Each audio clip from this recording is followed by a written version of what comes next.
때가 참에 하나님이 그 아들을 보내사 여자에게서 나게 하시고 율법 아래에 나게 하신 것은 율법 아래에 있는 자들을 속량하시고 우리를 아들의 명분을 얻게 하려 하심이라. 너희가 아들임으로 하나님이 그 아들의 영을 우리 마음 가운데 보내사 아빠 아버지라 부르게 하셨느니라. 그러므로 너희가 이후로는 종이 아니요 아들이니 아들이면 하나님으로 말미암아 유업을 받을 자니라. 아멘. 자, 오늘 우리가 함께 봉독한 이 갈라디아서 말씀은요, 서신서로 분류되지요.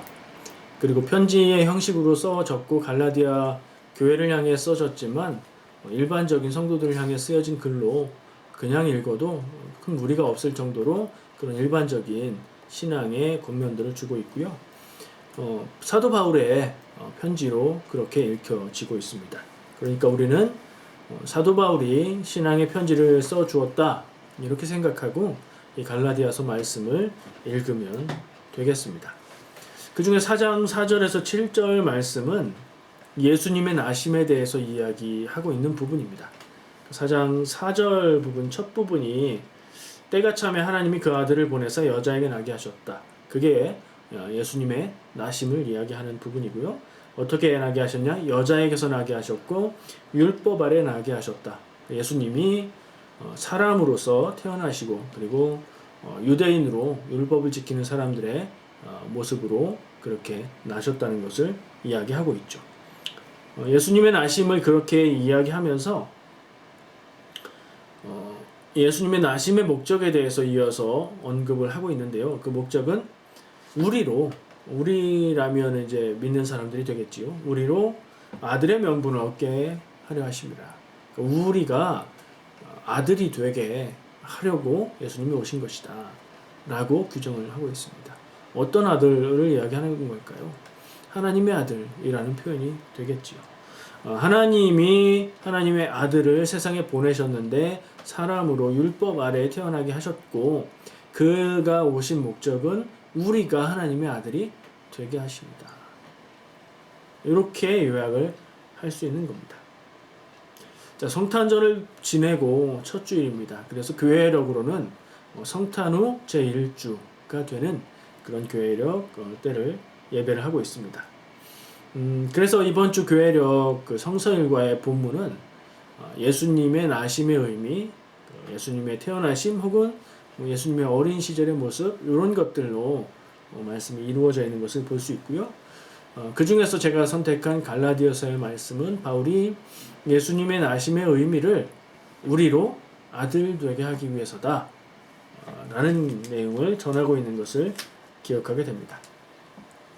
자, 마태복음 16장 16절 유명한 말씀이죠. 마 1616 무슨 내용이죠? 베드로가 예수님을 그리스도로 고백하는 내용이죠. 그 내용은 둘로 나눠집니다. 한번 암송해 보실래요? 저는 가만히 있고 여러분들이 자, 마태복음 16장 16절 베드로의 말이 주는 그리스도시여 살아계신 하나님의 아들이십니다. 뭐가 두 가지로 되어 있죠? 내용이 주님은 그리스도십니다. 이게 하나고요. 주님은 살아계신 하나님의 아들이십니다. 이게 두 번째 내용이죠.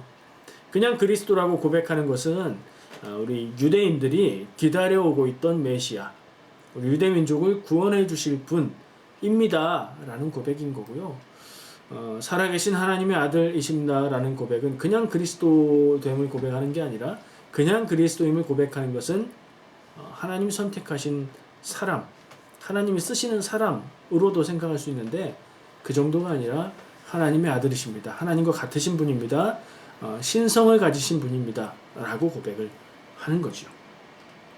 그 베드로의 고백에서 베드로는 예수님을 하나님의 아들로 고백을 합니다. 사실은 구약 성경에서 성경이 하나님의 아들이라는 표현을 구약에서는 가끔 씁니다. 하나님의 아들들 이런 표현들이 천사라는 뜻을 가리킬 때 쓰기도 하고요. 그리고 하나님의 믿음을 따라 사는 백성들을 가리킬 때 쓰는 말이기도 해요. 근데 예수님의 시대에 와서는 하나님의 아들이라는 표현이 그런 표현으로 사용되지가 않습니다. 시대가 달라지고 문화가 달라지니까 그게 그런 거죠. 하나님의 아들이다. 사람이 하나님의 아들이다. 이런 게 굉장히 신성모독적인 내용이 될 수 있는 그런 얘기입니다. 그런데 베드로는 예수님을 하나님의 아들로 고백한 것이죠. 자, 그 예수님은 하나님을 무엇이라고 불렀었죠?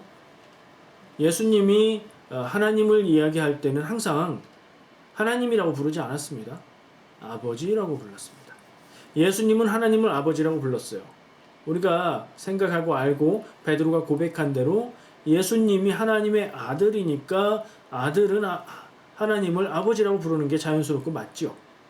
자, 예수님은 하나님을 아버지라고 불렀어요. 그래서 이 하나님과 예수님과의 관계가 우리가 이해할 수 있는 부자 관계로 설명이 됩니다. 그런데 오늘 말씀은 누가 하나님의 아들이라고 이야기하고 있어요? 우리가 하나님의 아들이 된다고 이야기하고 있어요. 그리고 재밌는 것은 예수님이 제자들에게 기도를 가르쳐 주시면서 초반에 말씀하시는 내용이 있어요. 뭐였죠? 우리가 주기도문 내용을 나누고 있잖아요. 하나님을 뭐라고 부르나요? 하늘에 계신 우리 아버지여 라고 부르면서 기도하라고 가르쳐 주시죠. 그러니까 예수님은 제자들에게도 하나님을 아버지라고 불러라 라고 가르쳐 주신 거예요. 자, 오늘 갈라디아서 말씀을 통해서 사도 바울은 우리는 믿는 사람은 구원받은 사람은 구원받음으로 인해서 하나님의 아들, 하나님의 자녀가 되는 거다 라고 얘기하고 있고요. 예수님도 그 뜻에 동의하시는 것 같아요. 물론 예수님이 먼저 말씀하셨죠. 제자들에게 기도를 가르치실 때 하나님을 부르면서 기도하는데 하늘에 계신 우리 아버지라고 불러 라고 가르쳐 주신 거예요. 사실 좀 더 명확하게 예수님이 이 땅에 오신 목적을 이해해 보자면 예수님이 이 땅에 오신 목적은 인간의 구원을 위해서 오신 거죠. 예수님의 십자가 죽으심 그리고 부활을 통해서 그것이 복음이 돼서 믿는 사람들을 구원하시기 위한 거예요. 자, 예수님은 우리의 구원을 위해서 오셨다. 이것하고요. 우리는 믿음으로 구원받음으로 하나님의 자녀가 된다. 이것하고 이 두 가지 내용이 같은 내용인가요? 문장의 내용만으로 따져서는 별개의 내용입니다. 우리는 믿음으로 구원받는다. 믿음으로 구원받은 사람은 하나님의 자녀가 된다. 이것은 동시에 일어나는 현상이긴 하지만 그 다루는 말 자체는 별개의 이야기죠. 이해가 되십니까? 제가 지금 구원받는 게 하나님의 자녀가 되는 게 아니라는 얘기를 하는 게 아니고 믿음으로 구원받는다라는 것하고 하나님의 자녀가 된다는 것은 별개의 이야기다. 그런데 지금 바울은 이것을 하나로 이야기하고 있는 거예요. 연결하고 있는 겁니다. 믿음으로 구원받으면 구원받은 사람은 하나님의 자녀가 된다 라고 얘기하고 있는 겁니다. 요거를 우리는 늘 익숙하게 듣기 때문에 그래 구원받으면 그게 하나님의 자녀지 우리는 다 하나님의 자녀지 라고 쉽게 생각하지만 가만히 생각해보면 이게 그렇게 가벼운 일이 아닌 겁니다. 구원받는 일도 놀랍고 중요한 일이요 하나님의 자녀가 된다는 일도 놀랍고 중요한 일 아니겠습니까? 근데 구원받는 것은 곧 하나님의 자녀가 되는 것이다 라는 얘기를 하고 있는 거죠. 그 말의 의미가 무엇일까 우리가 생각해 봐야 됩니다. 말의 의미가 무엇일까라니요? 그냥 하나님의 자녀가 되면 하나님의 자녀가 되는 건 아닐까요? 그게 무슨 뜻이냐고요. 자녀를 이야기하자면 우리는 세상에서 내 육신에 부모가 있잖아요. 그것과 달리 영적인 자녀가 되는 그 하나님이 부모됨, 아버지됨은 무슨 의미일까? 그것도 우리가 생각해 볼 필요가 있는 것 같아요. 자, 우리는 예수 그리스도의 십자가 공로로 구원을 받게 되었고 복음을 믿음으로 구원을 받았습니다. 오늘 바울이 전하고 있는 갈라디아서의 이 말씀 그리고 예수님의 말씀들을 우리가 종합해 보면 믿음으로 구원받는다는 것은 그 상태는 곧 하나님의 자녀가 되는 것이다 하고 연결되는 것을 우리가 기억할 수 있게 됩니다. 이것이 마치 원래 하나인 것처럼 연결되고 있다. 그러면 구원받는 것 그리고 하나님의 자녀가 되는 것이 완전히 같은 것인가? 그건 아니죠. 우리가 이걸 구분하면서도 이게 동시에 일어나는 아주 중요한 일이다라고 기억할 필요가 있어요. 그 왜 중요할까요? 이 관계를 사도 바울은 쉽게 이해하게 하려는 비유로서 입양을 이야기합니다. 양자됨을 이야기해요. 원래는 우리는 하나님의 자녀가 아니었던 거예요. 우리의 지금의 상태는 하나님의 자녀의 상태가 아니었던 거예요. 근데 원래 자녀가 아닌 사람이 누군가의 자녀가 되려면 입양되어서 양녀로 그 집에 들어가는 거죠. 그렇게 되면 그 집안에서도 자녀로 인정받는 것이고 법적인 권리도 다 갖게 되는 거예요. 자, 자녀로서 법적인 권리를 갖게 된다는 의미 뭐가 있을까요? 그 사람이 부모가 돌아가시면 어떤 일이 생깁니까? 부모가 가졌던 재산들을 아버지가 돌아가시면 그 아내에게 혹은 자녀들에게 상속을 하게 되죠. 자, 하나님의 자녀가 된다는 것은 하나님의 유산을 상속받을 수 있는 그런 권리가 생긴다는 의미이기도 하는 겁니다. 우리가 전에는 하나님의 자녀가 아니어서 하나님의 유산을 받을 수가 없었는데 믿음으로 구원받음으로 하나님의 자녀가 된 후에는 하나님의 유산을 물려받을 수 있는 그런 권리를 갖게 된다는 겁니다. 양자가 되어서 하나님의 자녀로 상속권을 가지면 어떻게 될까요? 하나님의 유산을 물려받습니다. 그것은 믿음을 통한 구원, 그리고 구원받은 그리스도인의 자유를 누리는 삶을 살게 되는 것입니다. 그 이전과는 그 부분이 달라지는 거예요. 나의 유전자도, 나의 모습도, 나의 성격도 달라질 것이 없지만 나의 삶의 본질이 구원받은 사람으로 변화되고 구원받은 그리스도인의 자유를 누리는 그런 삶으로 살아갈 수 있게 됩니다. 여러분 믿음으로 구원 받으셨습니까? 복음을 믿으십니까? 예수님이 우리의 구원자 되심을 믿으십니까? 이게 아멘이 딱 나오시면 우리는 구원받은 사람이라고 일단은 생각할 수 있습니다. 그러면 우리는 하나님의 자녀인 거죠. 나는 하나님의 자녀로 살고 있습니까? 나는 하나님의 유산을 물려받고 지금 살고 있습니까? 이런 생각들을 해볼 수 있는 것 같아요. 우리가 생각해야 될 것을 저는 두 가지로 정리를 해봅니다. 첫 번째, 우리는 복음을 믿음으로 구원받았고, 구원에 대한 얘기죠. 그리고 동시에 하나님의 자녀가 되었다. 지금 우리가 앞에서 정리한 얘기들을 그냥 한 문장으로 만든 거예요. 우리가 생각해야 될 것 첫 번째, 우리는 복음을 믿음으로 구원받았고 그것은 곧 하나님의 자녀가 되는 것이다. 기억하시기 바랍니다. 두 번째, 하나님의 자녀가 상속받을 복은 영적인 구원인 영원한 생명, 그것과 세상에 살면서 누리는 평화, 자유, 그리고 소속감인 것입니다. 이것이 우리 안에, 우리 내면에 있어야 우리가 믿음이 건강하게 하나님의 자녀로서 살아가고 있는 겁니다.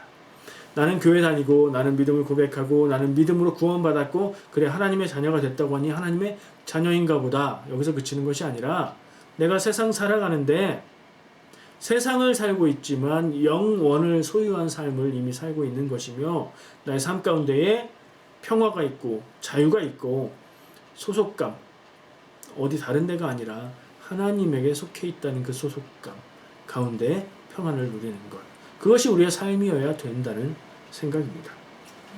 거꾸로 뒤집어서 질문해 볼 수 있습니다. 나는 복음을 알고 믿어서 구원받았는가? 이건 비교적 명확하게 우리가 스스로 대답할 수 있을 것 같아요.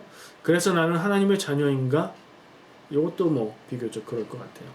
두 번째, 나는 영원한 생명을 받았고 세상에서 평화와 자유와 소속감 속에서 살고 있는가? 삶을 살아가는 태도와 정체성과 내 삶의 모습을 내가 스스로 평가해 보게 되는 그런 부분이에요. 쉽게 답이 안 나오죠. 그런 것 같기도 하고 안 그럴 때도 있는 것 같고 이런 문제는 우리가 답을 딱 내리는 것보다 질문을 가슴에 품고 물어가면서 그 길로 향해 나아가는 지침을 삼는 것이 좋은 것 같습니다. 제가 이런 얘기들을 하는 것은 우리가 믿음으로 구원받았다고만 하고 우리가 정말 구원받은 삶을 못 살고 있습니다. 틀렸습니다. 잘못됐습니다. 잘못된 믿음입니다. 이런 얘기를 하려는 게 아니에요. 죄책감 느끼고 나는 믿음이 없어 이러시라는 게 아닙니다. 이런 것들을 우리가 깊이 생각함으로 내가 어떻게 살아가야 하는가, 내가 무엇을 바라보아야 하는가, 내 삶에 있어서 그리스도인으로 더 성숙시켜야 될 것은 무엇인가를 바라보자는 얘기입니다. 그런데요, 우리가 살다 보면 인생의 무게가 우리 어깨를 짓누를 때가 있습니다. 그러니까 어려운 일을 겪을 때가 있다는 말이죠. 그냥 가벼운 긍정적인 마음, 노력하는 마음, 믿음으로 이길 수 있지, 하나님이 함께 해주셔 라는 생각만으로는 견디기 힘든 일들을 만나게 되어 있습니다. 인생의 무게가 우리를 짓누를 때, 그래서 믿음을 가지고 산다는 것을 굉장히 우습게 만들어버리는 그런 상황을 만나게 될 때, 그런 경험 하셨습니까?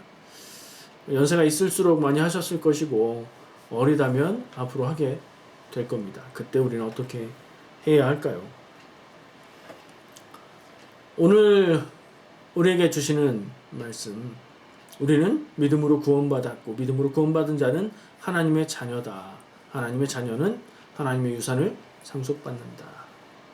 이 얘기가 그런 고난과 어려움 가운데 살아가고 있는 우리에게 어떤 의미가 있을까요? 그리고 그것은 우리에게 어떤 힘을 줄 수 있을까요? 한번 두고두고 깊이 생각하고 묵상하시면 좋겠습니다. 자, 인생의 무게를 이야기했는데 사실 인생의 무게라는 게 사람마다 다를 수 있지요. 그리고 느끼는 게 다를 수 있습니다. 그리고 이 도전은 또 반대 측면을 생각하게 만듭니다. 이솝우화 중에 해와 바람이라는 이야기가 있죠. 나그네의 옷을 벗기는 내기를 하는 것입니다. 바람이 세차게 불어서 나그네의 외투를 벗기고자 했지만 세찬 바람이 불 때, 바람이 불면 불수록 나그네는 옷을 더 꼭 잡고 여미고 해서 벗길 수가 없었죠. 그런데 바람이 가시고 해가 드러나고 따뜻한 햇살이 비치기 시작하자 날씨는 더워졌고 나그네는 덥기 때문에 옷을 벗게 됩니다. 왜 이 얘기를 하냐면요, 우리 인생 가운데에 고난스러운 일들, 어려운 일들을 만나면 대체로는 잘 견딥니다. 성도들, 믿음 있는 사람들은 어려운 일을 만나면 기도하기 때문에 잘 견딥니다. 근데 언제 문제가 생기냐면 기도하지 않을 때 문제가 생깁니다. 그리고 언제 기도하지 않냐면 모든 일들이 잘 될 때 기도하지 않죠. 물론 기도하죠. 그러나 간절하게 어떤 말씀을 사모하고 은혜를 사모하고 분별하면서 그렇게 기도하면서 사는 것을 놓치게 될 때가 있습니다. 무슨 얘기냐면요, 고난도 우리에게 삶의 무게로 믿음을 흔드는 도전이 되어 오지만 고난보다 더 위협적인 것은 평안한 것, 아무런 고민과 문제가 없는 그런 상태이지 않을까 하는 생각도 해보는 겁니다. 자, 여러분에게 권면합니다. 고난을 만나면 기도하고 하나님의 뜻을 구하면서 견디고 승리하시길 축복합니다. 평안한 때를 살아가고 있어서 내가 평안하다는 것조차 생각하지 못할 때, 내가 모든 것이 잘 되어서 내가 잘해서 내가 잘나서 잘 되지, 이런 생각에 빠져 있게 될 때, 그러지 말고 오히려 겸손하게 하나님을 찾고 기도하면서 하나님의 뜻을 구하는 그런 삶을 사시기를 축복합니다. 그게 제가 생각하는 구원받은 성도로 하나님의 자녀된 자들이 살아가는, 하나님이 주신 평안을 누리고 하나님이 주신 자유 가운데에 하나님에게 속한 소속감을 가지고 살아가는 현대 세상을 사는 성도의 삶의 모습이지 않을까 생각을 한 겁니다. 저는 태어난 때가 있어요. 1973년 그쯤 그 세대예요. 여러분들 비슷한 세대에 있는 분들은 공감하실 수도 있을 것 같은데, 어렸을 때 TV에 만화 영화를 봤습니다. 네. 어떤 만화 영화가 기억나시나요? 여러 가지가 기억납니다. 근데 들장미 소녀 캔디라는 애니메이션이 있었어요. 이거는 들장미 소녀 캔디는 두 번째 방영한 거라고 하더라고요. 기록을 찾아보니까. 첫 번째는 흑백으로 방영을 했었대요.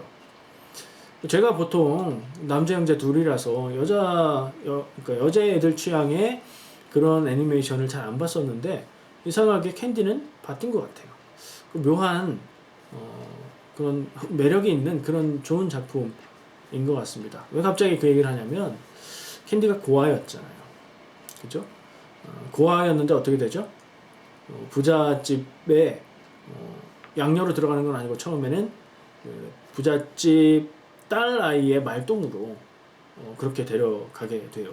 결국엔 뭐예요? 종과 다를 게 없는 그런 신분인 거죠. 어쨌든 고아원에서 부잣집으로 옮겨갑니다. 그리고 또 어떻게 돼요? 그 부잣집보다 더 부자고 더 큰 귀족 가문의 양녀로 들어가게 되죠. 그리고 나서 어떻게 됩니까? 그를 이전부터 알고 있던 사람들이 그 캔디를 대하는 자세와 말이 달라지고, 그죠? 신분이 바뀌었으니까요. 고아에서 귀족 집안의 양녀가 된 겁니다. 양녀로 입양되었다는 것을 감추지는 않지만, 그럼에도 불구하고 귀족 집안의 양녀로 들어간 건 귀족이 된 거잖아요. 영국에 유학까지 갑니다. 그죠? 이 캔디 만화의 내용을 더듬어서 기억해 보면 캔디라는 한 캐릭터의 살아가는 삶의 모습을 통해서 진정한 자신을 찾아가는 뭐 그런 걸 그린 내용 같아요. 진정한 사랑, 진정한 자신을 찾아가는 내용인 것 같아요. 나중엔 간호사 되고 그런 내용이 나오거든요. 그렇다면 제가 오늘 말씀을 생각하면서 이 캔디 이야기가 생각난 것은 캔디의 이야기가 그렇다면 우리가 살아가는 인생은 하나님 안에서 참 하나님의 자녀된 우리의 정체성을 찾아가는 과정이 아닐까 이런 생각이 들었기 때문입니다. 고아였을 때는 나를 지원해주는, 나를 돕고 나에게 필요한 것들을 해주는 그 누군가가 없지요. 단지 기댈 수 있는 것은 고아원, 그리고 몇몇 나에게 친절하게 대해주는 사람들일 뿐이겠지요. 그런데 그런 사람이 입양이 되어서 부모가, 법적인 보호자가 생긴다면요, 보호받을 수 있죠. 의지할 수 있죠. 소속감이 생기죠. 그리고 아까 얘기한 대로 상속받을 것도 생기는 거 아니겠습니까? 고아에서 자녀가 된다는 것, 그것은 신분의 변화를 나타내고요, 삶의 변화를 이야기합니다. 우리가 원래는 영적으로 고아와 같은 믿음 없는 사람들이었다가 하나님의 은혜로 복음을 믿고 믿음으로 구원받게 됨을 통해서 하나님의 자녀가 되는 것입니다. 신분의 변화입니다. 할 수 있는 것이 달라지고요. 고아일 때와 어떤 집의 양자가 되었을 때 할 수 있는 것의 한계가 달라지잖아요. 그것처럼 우리의 삶에 있어서도 할 수 있는 것이 달라지고요. 그리고 받을 수 있는 것이 달라집니다. 여러분들의 삶에 그런 변화가 있습니까? 성경에 보면요, 아까도 얘기했지만 하나님의 아들이라는 표현이 구약 성경에 몇 번 등장을 합니다. 제일 처음 나오는 부분은 창세기 6장에 나와요. 창세기 6장쯤 되면 아담과 하와 지나서 가인과 아벨 지나서 뭐 그렇게 되는 내용들인데, 하나님의 아들들이 사람의 딸들의 아름다움을 보고 결혼했고 뭐 이런 얘기들이 나옵니다. 그 얘기는 뭘 암시하는 거냐면 하나님의 법을 따라 살던 하나님의 백성들이 세상의 법을 따라가는 세상의 사람들의 그들과 삶이 뒤섞이고, 그리고 따라가는 삶의 기준이 희미해지고 결국엔 타락해서 죄를 짓게 되고 죄가 온 세상에 가득 차게 되는 과정을 미리 암시하는 그런 말이에요. 거기에서 이야기하고 있는 하나님의 아들들은 해석에 따라서 조금 분분합니다. 이거 천사다 이렇게 얘기하는 사람도 있고요. 근데 일반적으로는 하나님의 아들들은 하나님을 온전히 믿고 하나님의 뜻에 따라서 살아가는, 하나님 나라를 살아가는 사람들을 이야기하는 거예요. 오늘날 표현으로 하자면 믿음 있는 사람들이라고 생각하는 게 적절할 것 같아요. 자, 그들과 사람의 딸들이라고 표현된 사람의 자녀들, 이라고 말을 바꿀 수 있을 것 같은데, 사람의 자녀들은 뭘 따라 살까요? 세상에 소속돼 있고 사람들에게 소속돼 있고 하나님에게서는 분리되어 있고, 그래서 하나님의 뜻을 따르지 않고 자기들 나름대로 만든 세상의 법칙, 약육강식의 법칙을 따라서 살아가는 사람들이 되겠지요. 지금 우리는 믿음으로 구원받은 하나님의 자녀입니다. 이미 아까 얘기한 그 고아에서 자녀로 변화되어 있는 상태입니다. 근데 만약에 태어나자마자 그 믿음의 가문이 아닌 그런 삶을 살았던 분들은 믿기 이전의 삶이 있겠죠. 그때를 기억해 보면 어떻습니까? 여러 가지 생각이 들겠지만 믿음 이전의 삶은 고아의 삶이라고 말할 수도 있고, 하나님에게 속하지 않은 삶이라고 얘기할 수도 있고, 지금 이야기한 창세기 6장에 갖다 비교해서 얘기하자면 사람의 자녀의 삶을 사는 것이었겠죠. 사람의 자녀의 삶을 살다가 뭐 어떤 계기로 인해서 전도를 받거나 해서 믿음을 가지고 하나님의 자녀가 된 겁니다. 맞죠? 그렇다면 지금 하나님의 자녀가 아닌 세상에서의 삶을 살아가고 있는 모든 사람들도 하나님의 자녀가 될 수 있는, 믿음으로 하나님의 자녀가 될 수 있는 가능성을 가지고 있는 그런 사람들인 거죠. 그래서 우리는 전도해야 되는 거예요. 사람의 자녀가 믿음을 통해서 하나님의 자녀가 된다면, 그리고 하나님의 자녀가 되는 것을 양자로 입양되는 것에 비유를 한다면, 입양되기 전은 고아, 양자에 이제 반대되는 표현으로 그렇게 해본 거예요. 그러니까 우리가 엄마 아빠 다 있는데 무슨 얘기냐, 그 얘기가 아니고 영적으로 하나님에게 속하지 않은 고아와 같은, 영적인 고아와 같은 상태라고 볼 수 있을 것이고, 그가 믿고 구원받아서 하나님의 자녀가 되면 입양되어서 하나님의 자녀가 되는 그런 변화를 겪는 것이라고 생각할 수 있을 겁니다. 예수님 말씀에 요한복음 14장 18절 말씀에 예수님이 제자들에게 이런 말씀을 하십니다. 내가 너희를 고아와 같이 버려두지 아니하고 너희에게 오리라. 예수님이 떠나가실 말씀을 하시면서 제자들에게 그런 얘기를 하십니다. 근데 이 표현을 통해서 예수님이 함께 하시지 않고 예수님이 떠나간 그런 상태를 예수님은 제자들에게 고아와 같은 상태다라고 표현을 하신 것을 볼 수 있습니다. 아까 얘기한 대로 고아는 자기를 책임져주고 사랑해주고 필요한 것들을 공급해주는 그런 부모가 없는 상태인 사람인 거죠. 너무나 슬픈 거예요. 누구나 부모 없이 태어날 수는 없지만 부모가 다 돌보아 주는 것은 아니기 때문에 그럴 수 있어요. 그것은 슬픈 상태고 외로운 상태고 힘든 상태입니다. 영적으로 고아라고 하면 영적으로 외롭고 힘들고 슬프고 의지할 바 없고 온전한 길로 인도해 줄 그런 소속이 없는 그런 상태라고 얘기할 수 있겠죠. 믿지 않는 사람들은 아직 안 믿는 것이고 고아의 상태라고 볼 수 있지만 입양되어서, 그러니까 믿음으로 변화되어서 하나님의 자녀가 될 가능성이 있다고 얘기를 했죠. 근데 사람은 어딘가에 소속되려는 본능이 있습니다. 소속감을 갖고 싶어 하는 거죠. 그리고 그 소속으로부터 보호받고 싶어 하고 뭐 그런 게 있어요. 그래서 다른 말로 하면 인간의 사회성이라고 할 수 있는데 사회를 이룹니다. 그리고 비슷한 사람들끼리 모입니다.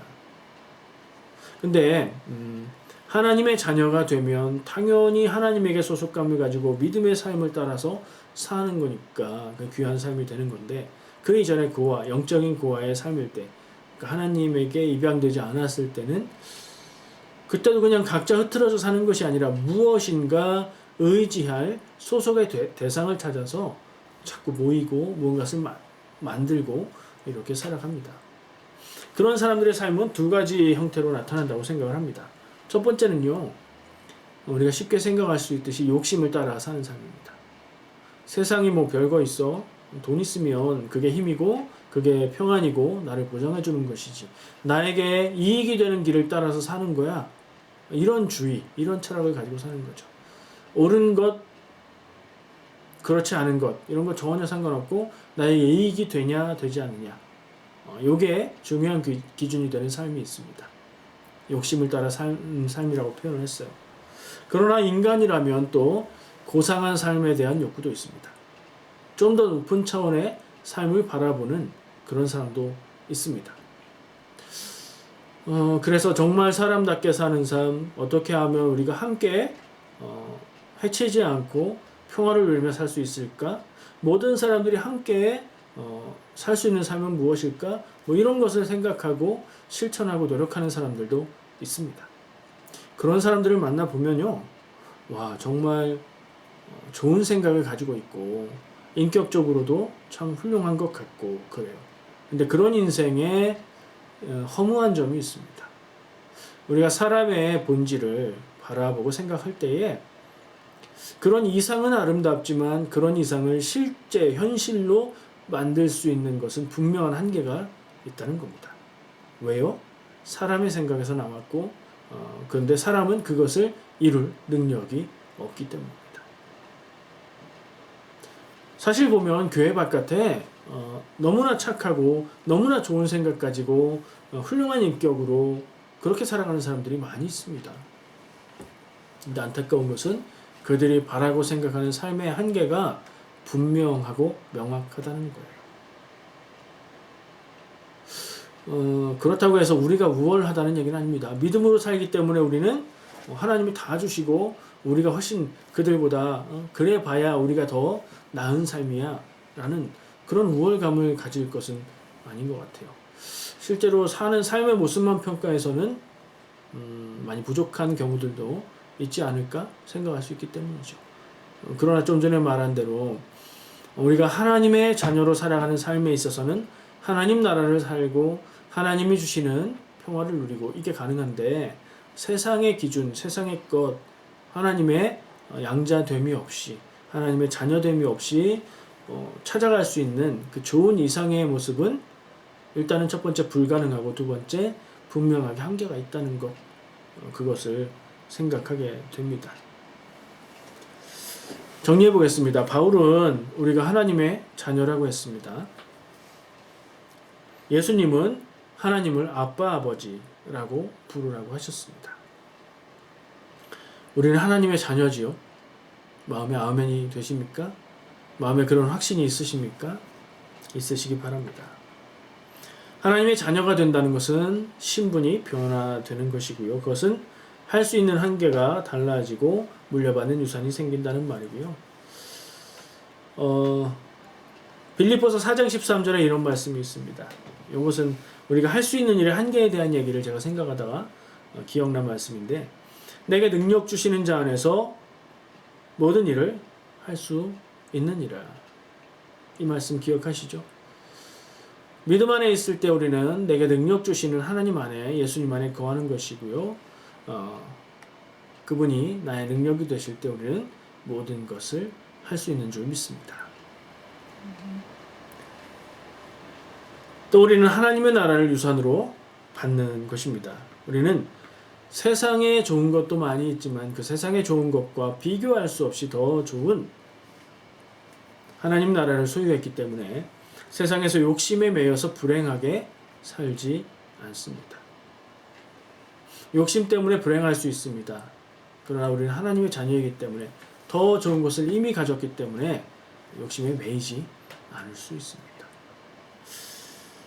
자, 세상에서도 하나님 나라를 살아갈 수 있는 성도의 삶, 그런 삶을 여러분이 살아가시기를 축복합니다. 기도하겠습니다. 사랑과 은혜의 주님 감사합니다. 우리가 살아가는 삶을 기억하고 돌아봅니다.